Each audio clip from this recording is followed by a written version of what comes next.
Hola, exploradores de lo desconocido. Si las sombras del bosque también les hablan, denle like, suscríbanse y prepárense, porque esta historia no los dejará dormir tranquilos. Existen voces, ¿sabe? Voces que no deberían ser escuchadas, que no pertenecen a nuestro mundo palpable, al crujir de la madera vieja o al silbido del viento en las rendijas.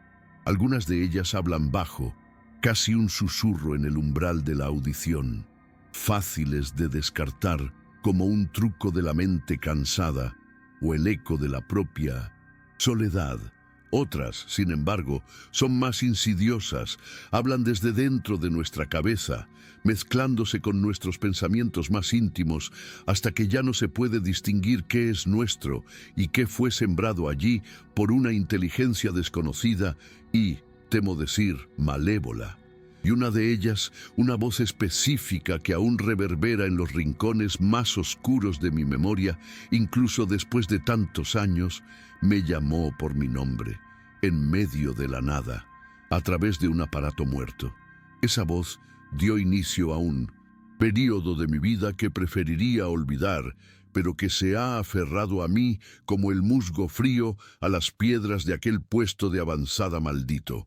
Lo que voy a contar no es fácil y muchos dudarán, pero la verdad necesita ser dicha, aunque solo sea para alertar a algún incauto que por ventura se encuentre ante un silencio a punto de ser quebrado por lo inexplicable. Mi traslado a aquel sector remoto de la Reserva Natural de las Sombras Interiores, en pleno corazón de las montañas asturianas, fue presentado como una necesidad temporal, una formalidad burocrática. El comunicado oficial hablaba de monitorización previa para análisis de viabilidad de reintroducción de especies nativas, una jerga técnica que, en la práctica, significaba aislamiento completo. La antigua base de vigilancia, una cabaña de madera tosca y envejecida por el tiempo y las inclemencias, llevaba años desactivada. Un punto olvidado en el mapa de la reserva, engullido por la vegetación densa y la indiferencia administrativa.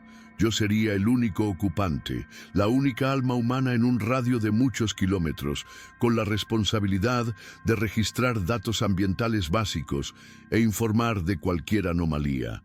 Una tarea simple, casi un retiro forzado, de no ser por el detalle crucial de la comunicación. La antena principal de la región había sido derribada por una tormenta invernal y permanecía inoperativa, sin previsión de reparación. Mi único vínculo con el mundo exterior sería una vieja radio VHF, un trasto de los años 80 sacado de algún almacén polvoriento y designado como equipo de emergencia.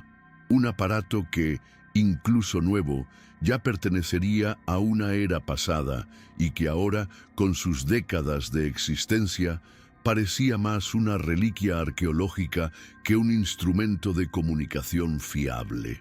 Recuerdo mirarlo sobre la mesa de madera cruda de la cabaña, sus botones amarillentos y el plástico de la carcasa manchado por el tiempo, y sentir un escalofrío de mal presagio, una sensación de que aquel objeto sería más que una simple radio. El bosque que abrazaba la base de monitorización era una maraña densa de robles ancestrales, hayas imponentes y castaños cuyas ramas retorcidas parecían garras esqueléticas arañando el cielo gris y bajo, típico de aquella estación. El suelo, un tapiz húmedo de hojas en descomposición, musgos resbaladizos y helechos exuberantes, exhalaba un olor constante a tierra mojada y podredumbre vegetal. Un perfume primordial que en otras circunstancias yo encontraría reconfortante, pero que allí, en aquel aislamiento opresor, parecía cargar una nota de melancolía y abandono. El silencio era una entidad casi física, profundo y absoluto, roto solo esporádicamente por las ráfagas súbitas de un viento frío y cortante que descendía de las cumbres rocosas, haciendo que la estructura de la cabaña crujiera y gimiera como un barco viejo en alta mar. El protocolo era claro y severo: Ningún visitante, ningún civil, ningún otro guarda debía siquiera aproximarse al área delimitada para no interferir en el supuesto análisis ambiental. En realidad, yo sospechaba que la razón real era otra, quizás la negligencia de mantener puestos de avanzada en áreas de difícil acceso, o simplemente la necesidad de tener a alguien, a cualquiera, ocupando simbólicamente aquel espacio olvidado. Fuera cual fuese el motivo, el resultado era el mismo. Yo estaba entregado a mi propia suerte, en una isla de soledad rodeada por un océano de árboles nudosos y silencio. Los primeros días fueron tolerables, ocupados por la rutina de instalación, la lectura de los manuales del equipo de monitorización y las caminatas cortas de reconocimiento, siempre con la sensación incómoda de que los ojos invisibles del bosque me acompañaban a cada paso. Fue en la tercera noche de mi estancia en aquella base olvidada cuando el velo de la normalidad comenzó a rasgarse, sutilmente al principio, como un hilo suelto en un tejido antiguo. Estaba sentado a la mesa tosca, bajo la luz amarillenta y débil de un farol de gas, pues la electricidad allí era suministrada por un generador ruidoso que yo solo encendía durante el día para ahorrar combustible, revisando algunas anotaciones sobre la temperatura y la humedad del aire.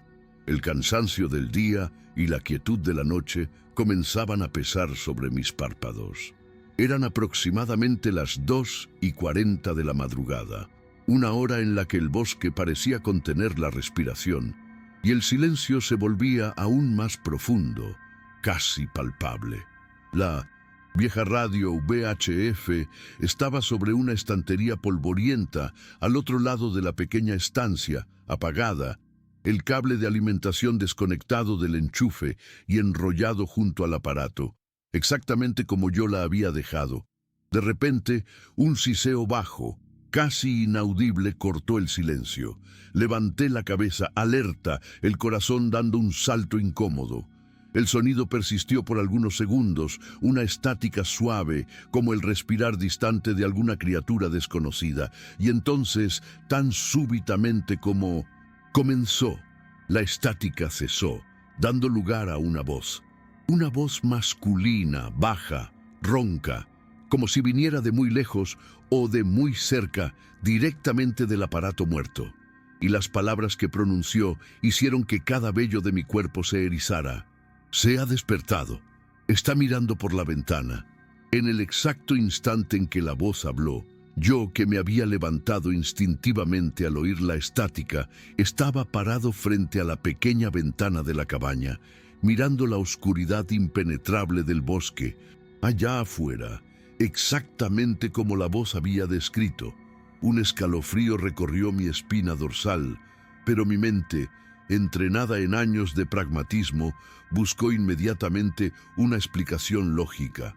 Aunque el impacto de aquellas palabras, de aquella descripción precisa de mi acción, en el exacto momento en que era proferida por una voz venida de una radio apagada y sin energía, había sido profundo y perturbador.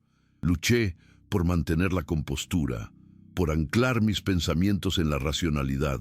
Interferencia atmosférica, pensé, una anomalía electromagnética causada por la combinación de la altitud, la humedad y la proximidad de las montañas. Quizás alguna frecuencia perdida de un radioaficionado distante o incluso una transmisión militar codificada que, por un capricho del azar, se hubiese materializado en mi aparato obsoleto. La voz, la coincidencia de la frase con mi acción. Aquello era más difícil de explicar, pero la mente humana es experta en encontrar patrones donde no existen, especialmente cuando está bajo el efecto del cansancio y la soledad. Decidí ignorar el episodio, clasificándolo como un evento extraño pero aislado. Lo descarté como el producto de una mente fatigada por la quietud y el aislamiento de aquel páramo. Sin embargo, una semilla de inquietud había sido plantada. Al día siguiente, bajo la luz fría y grisácea de la mañana, me aproximé a la radio con una mezcla de curiosidad científica y un temor mal disimulado. Examiné cada centímetro del aparato. Verifiqué el cable de alimentación, las conexiones de la antena. Busqué cualquier señal de que pudiera haber sido encendido remotamente o de que hubiese alguna fuente de energía oculta. No encontré nada. Intenté encenderla, esta vez conectando el cable al enchufe y accionando el interruptor. Silencio. La radio estaba completamente muerta. No emitía ni siquiera el menor ruido, la menor estática.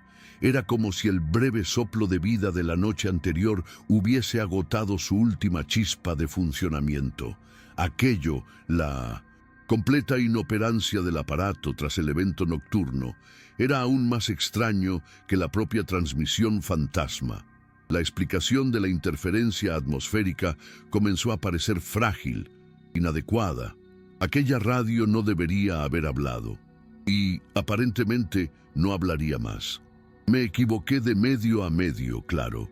Aquel trasto viejo y polvoriento estaba lejos de haber dicho su última palabra, o mejor dicho, de haber transmitido las últimas palabras de otro. En las noches que siguieron, el fenómeno no solo se repitió, sino que se intensificó, adquiriendo un patrón regular y aún más perturbador.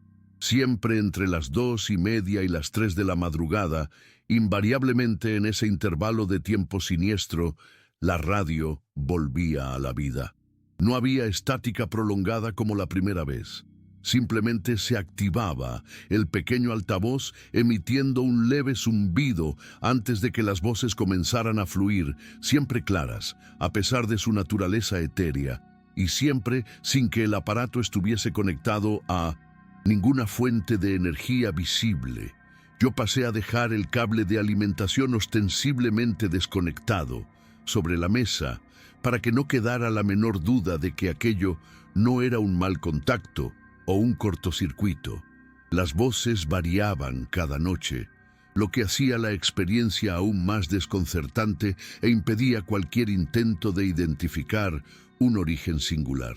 Ora era la misma voz masculina, baja y ronca de la primera transmisión, observadora y distante.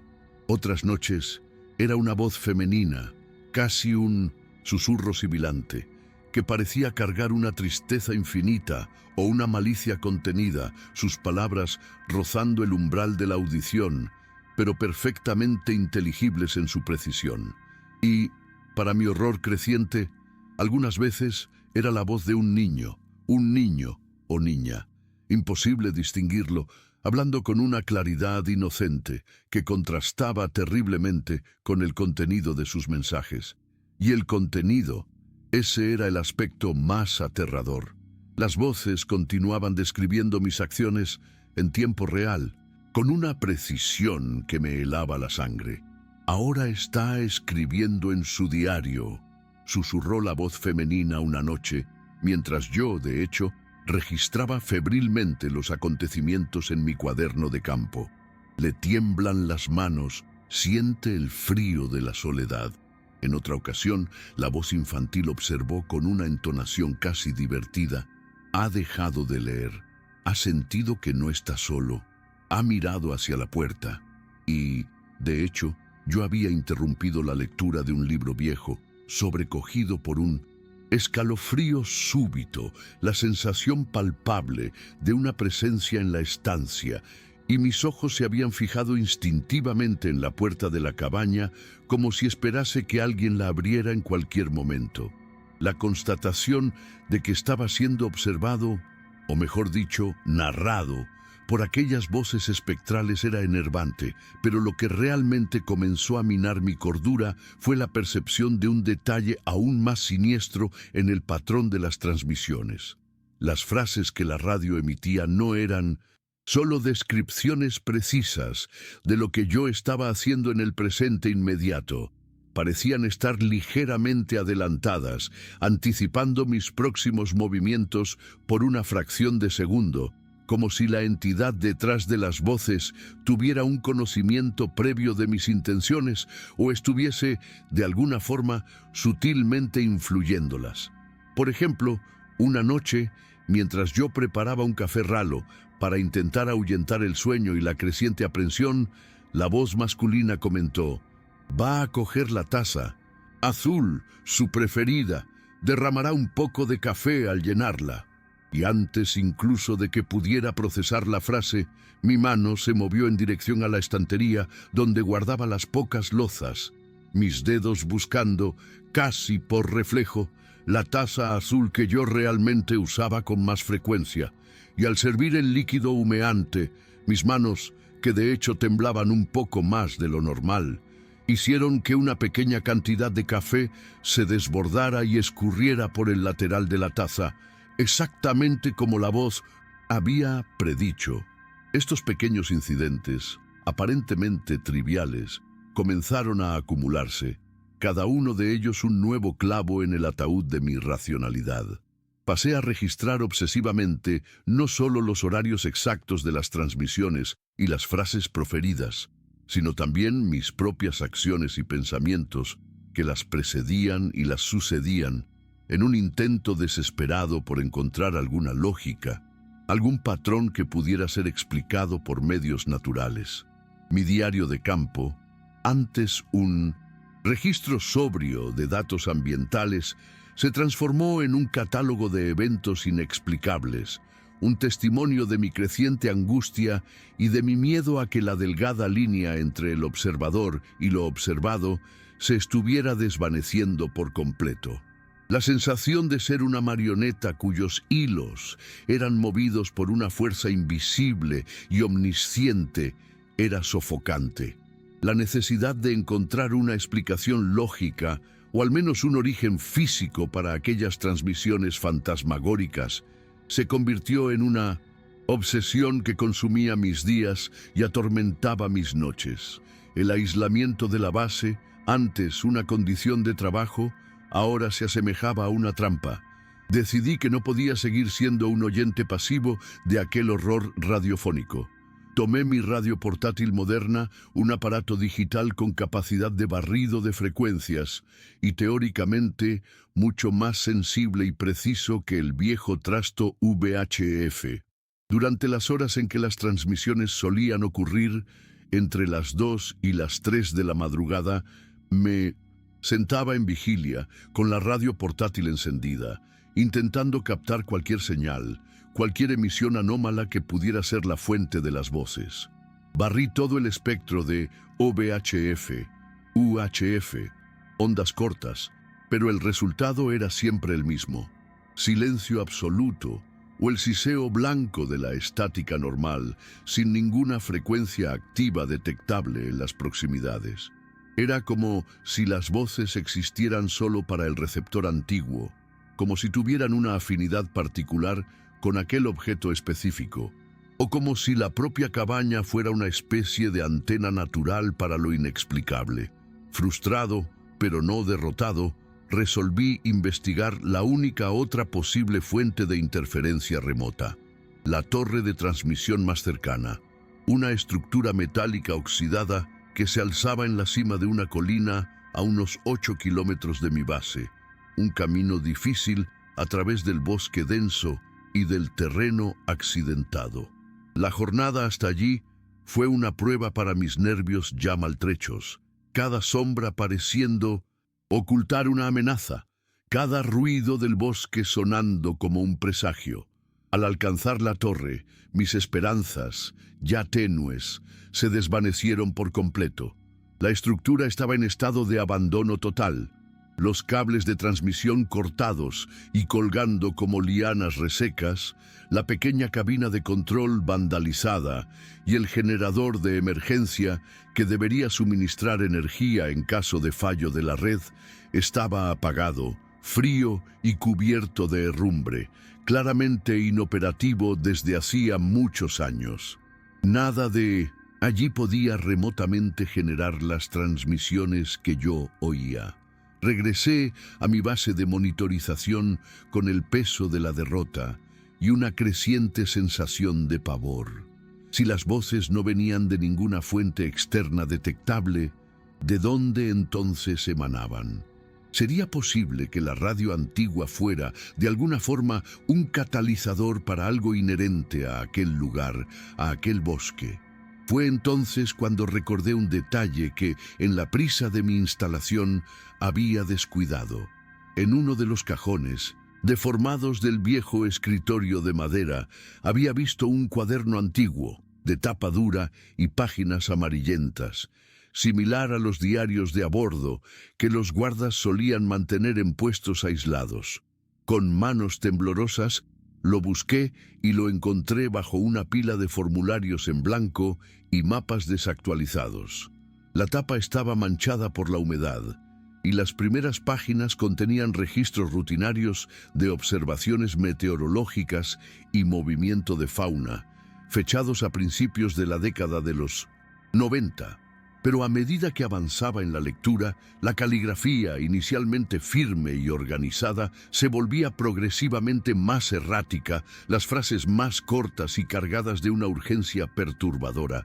Y entonces encontré lo que mi corazón temía y al mismo tiempo ansiaba encontrar: anotaciones de un guarda forestal llamado Miguel Ramírez, que había ocupado aquella misma base en 1993 y que también relataba haber oído voces extrañas en la radio VHF, la misma radio que ahora me atormentaba.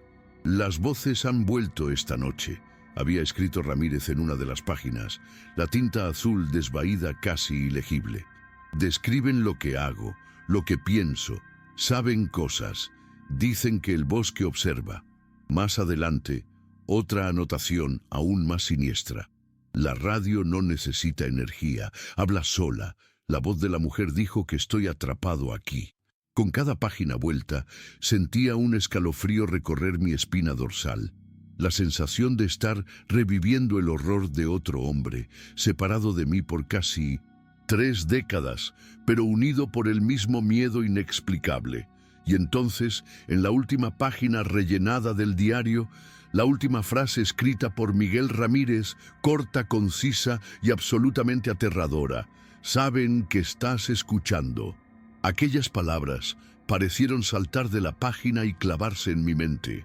Una advertencia directa, una confirmación de que no estaba loco, pero que estaba, sí, enredado en algo muy antiguo y muy peligroso. El descubrimiento del diario de Miguel Ramírez, con sus relatos, que reflejaban tan terriblemente mi propia experiencia, tuvo un efecto dudoso sobre mí. Por un lado, trajo un extraño consuelo, la confirmación de que no era el único en presenciar aquellos fenómenos, de que mi cordura, quizás, aún estaba intacta. Por otro lado, intensificó mi miedo de forma exponencial, pues si aquello ya sucedía desde hacía tantos años, significaba que no era un evento aislado o pasajero, sino algo persistente, quizás intrínseco a aquel lugar maldito o a aquella radio maldita. Y la última frase de Ramírez, «Saben que estás escuchando», resonaba en mis pensamientos como un gong fúnebre. Y como para confirmar esta terrible verdad, el patrón de las transmisiones nocturnas comenzó a cambiar drásticamente. Las voces, antes observadoras y relativamente impersonales, se tornaron progresivamente más íntimas, más invasivas, más dirigidas a mí, Javier Soto. Empezaron a llamarme por mi nombre completo con una familiaridad que era profundamente desconcertante. «Javier Soto, ¿por qué no duermes?», preguntó la voz femenina una noche, el susurro pareciendo venir de detrás de mi hombro. «¿Nos tienes miedo, Javier? No es necesario, solo queremos conversar». Y la conversación que siguió fue una inmersión en las profundidades de mi alma, un desnudamiento de mis memorias más secretas y dolorosas. La voz, o las voces, pues parecían alternarse y a veces incluso superponerse, comenzó a revelar detalles de mi vida que nadie más podría saber, hechos que yo mismo había enterrado bajo capas de tiempo y olvido. «Recordamos la música que sonó en el funeral de tu madre, Javier», dijo la voz masculina con una entonación casi tierna. Era una melodía triste, ¿verdad? Alfonsina y el mar. A tu madre le gustaba el mar, aunque viviese tan lejos de él. Y yo me encogí en la silla, las lágrimas brotando en mis ojos, pues era verdad, aquella había sido la música, y aquel era un dolor que yo raramente compartía. En otra noche, la voz infantil, con su claridad perturbadora, mencionó el apodo cariñoso que mi hija pequeña, Elena, usaba para mí cuando era niña, un apodo que solo nosotros dos conocíamos. Papá Oso. Elena te echa de menos, papá Oso. Aquello fue como una puñalada en el pecho. ¿Cómo podían saberlo? El culmen de esta tortura psicológica, de esta invasión implacable de mi privacidad y de mi historia personal, llegó en una noche particularmente oscura y tempestuosa, cuando el viento aullaba afuera como un alma en pena y la lluvia azotaba las ventanas de la cabaña con furia. La radio se activó a la hora de siempre, pero esta vez la voz que emergió de la estática era diferente, más profunda, más resonante y cargaba una autoridad fría y antigua. Todavía te preguntas, ¿qué pasó con ella, verdad, Javier?, preguntó la voz sin preámbulos, y yo supe inmediatamente a quién se refería. La herida más antigua y dolorosa de mi vida, la pérdida de mi esposa, Sofía, años atrás, en circunstancias que siempre me habían atormentado. Buscas respuestas en todas partes, menos donde realmente están. Ya tienes la respuesta, Javier. Siempre la has tenido. Mira hacia adentro. Aquellas palabras me rompieron. La sugerencia de que yo era, de alguna forma, culpable o conocedor de algo que mi mente se negaba a admitir, era insoportable. Comencé a cuestionar seriamente mi propia cordura, a dudar de mis memorias, de mis sentidos. ¿Estaba yo proyectando mis miedos y mis culpas en el fenómeno de la radio? ¿O era que la radio estaba, de hecho, alimentándose de ellos, usándolos para atormentarme, para llevarme al borde de la locura? Las pesadillas se volvieron más vívidas y frecuentes. Soñaba con la base de monitorización en llamas, consumida por un fuego frío y oscuro, mientras los árboles del bosque me observaban con sus múltiples ojos de resina. Soñaba que la radio estaba soldada a mi mano, hablando incesantemente con mi propia voz, revelando mis pensamientos más sombríos a un oyente invisible. Me despertaba sudando frío, el corazón disparado, muchas veces sin saber si los susurros que aún oía eran reales o solo ecos de mis sueños atormentados. La línea entre el mundo despierto y el mundo de las pesadillas se estaba volviendo peligrosamente tenue. La sensación de vigilancia constante, antes una sospecha incómoda, se transformó en una certeza opresora. No solo oía las voces describiendo mis acciones, sentía el peso de miradas invisibles sobre mí, incluso durante el día, cuando la radio permanecía silenciosa e inerte. El bosque alrededor de la cabaña, que antes me había parecido solo denso e indiferente, ahora parecía vivo, consciente, sus ramas como dedos huesudos apuntando en mi dirección, sus sombras profundizándose con intenciones ocultas.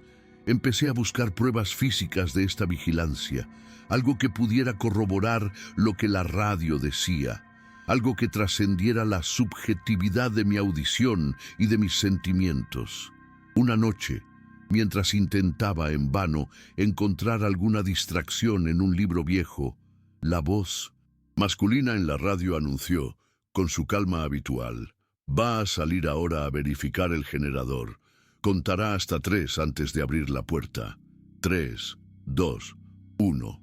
Y de hecho, yo estaba considerando ir afuera, pues el motor del generador, que había dejado encendido para tener un poco más de luz y ahuyentar el silencio opresor, había comenzado a fallar. Y, sí, yo tenía la costumbre de hacer una cuenta mental antes de exponerme a la oscuridad de la noche. Dudé por un instante. La precisión de la predicción paralizándome. Pero la necesidad de confrontar aquello, de probar los límites de aquella entidad, fue más fuerte. Abrí la puerta y salí.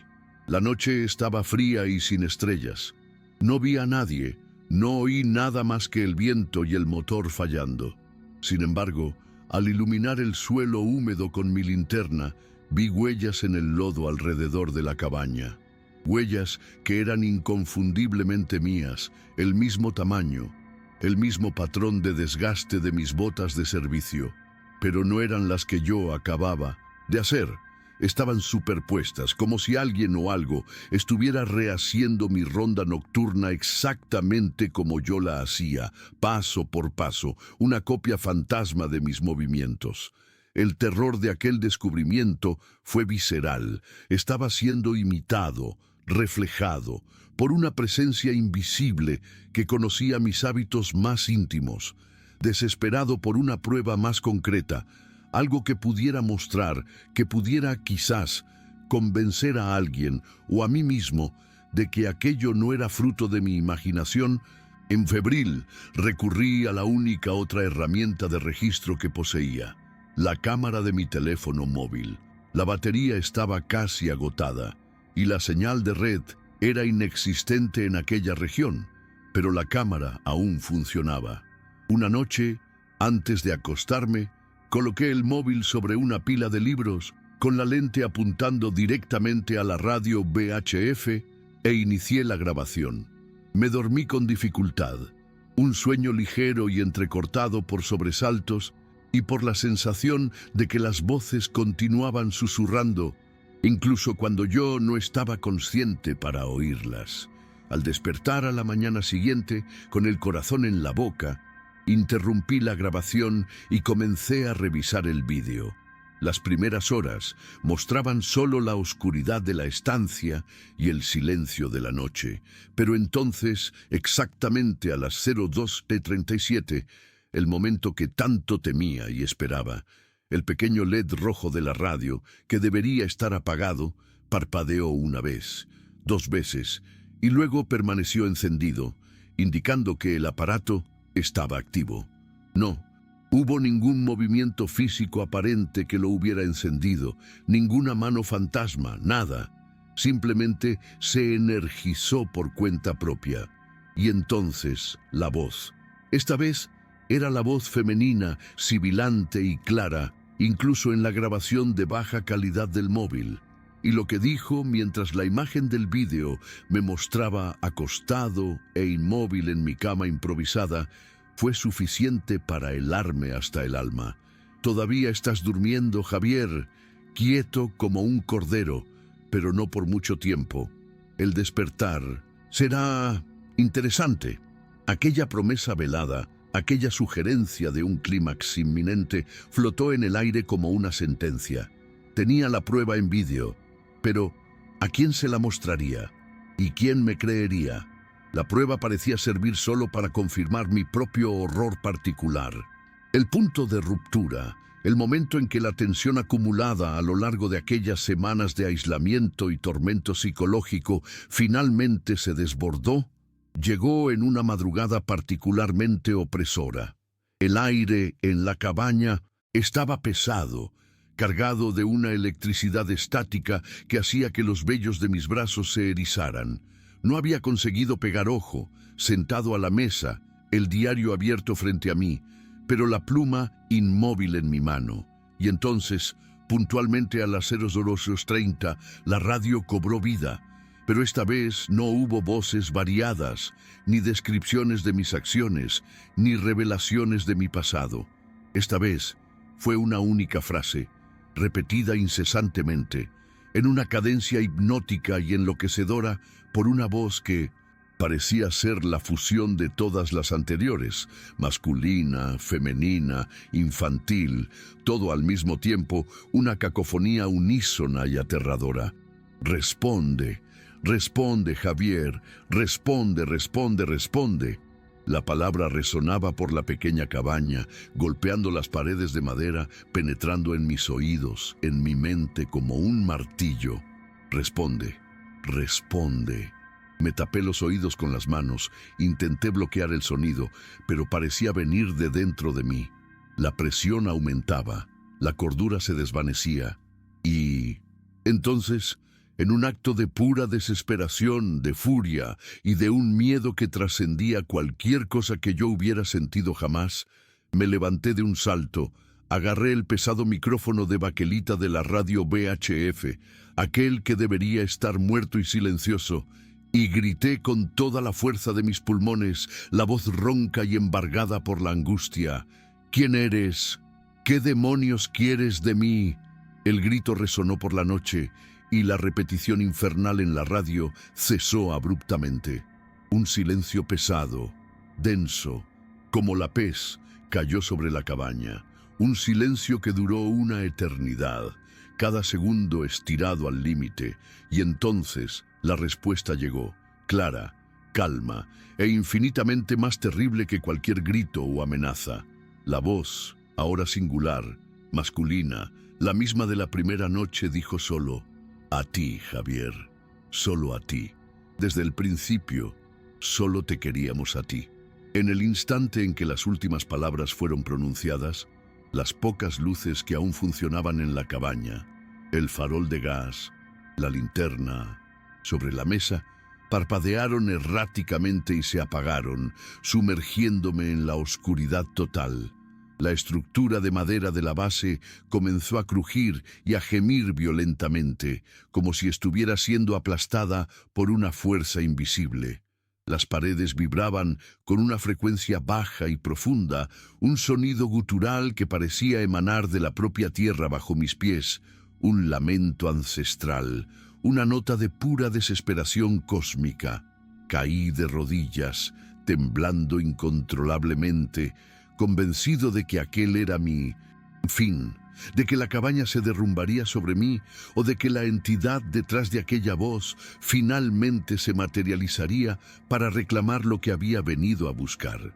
No sé por cuánto tiempo permanecí allí, encogido en el suelo de la cabaña oscura y vibrante, esperando el fin.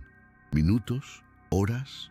La percepción del tiempo se había deshecho completamente, pero gradualmente la vibración disminuyó.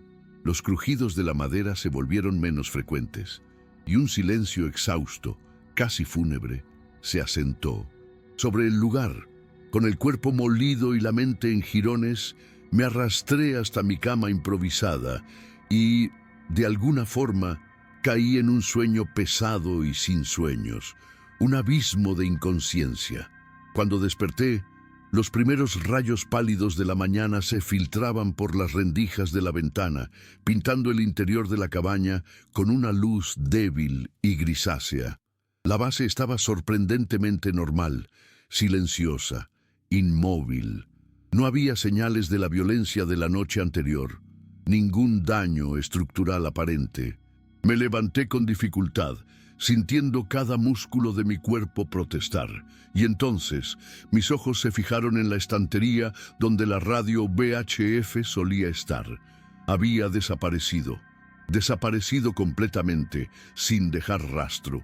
El espacio antes ocupado por el aparato ahora estaba vacío, cubierto solo por una fina capa de polvo, como si nada hubiera estado allí por mucho tiempo.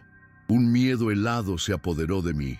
Me aproximé al escritorio y mi corazón se hundió aún más. El diario del guarda Miguel Ramírez, aquel que contenía los relatos de 1993, estaba abierto sobre la mesa exactamente donde yo lo había dejado. Pero las páginas, antes rellenadas con su caligrafía desvaída y sus anotaciones aterrorizadas, estaban ahora completamente en blanco. Lisas, inmaculadas, como si la historia de Ramírez hubiera sido borrada, reescrita, o quizás nunca hubiera existido fuera de mi propia mente perturbada, excepto por una única línea, escrita en una caligrafía elegante y desconocida, con una tinta que parecía extrañamente fresca, al final de la última página ahora vacía. Javier Soto escuchó. Y en el lugar exacto sobre la estantería donde la radio había desaparecido, reposaba ahora un objeto que yo no recordaba haber visto allí antes, un viejo micrófono de mano, similar al que la radio usaba, pero diferente, más antiguo, cubierto por una espesa capa de polvo, como si hubiera sido desenterrado de alguna tumba olvidada. No lo toqué, no me atreví, solo retrocedí, sintiendo el peso de aquel intercambio silencioso, de aquel mensaje final. Lo que sucedió después de aquella noche es una niebla en mi memoria. Recuerdo abandonar la base de monitorización pocas horas después, sin pedir autorización, sin comunicar mi partida. Simplemente reuní mis pocas pertenencias, dejando atrás el diario en blanco y el micrófono polvoriento, y caminé durante horas y horas, guiado por un instinto animal de huida, hasta alcanzar una carretera secundaria donde, por milagro, conseguí que me llevara un camionero que pasaba.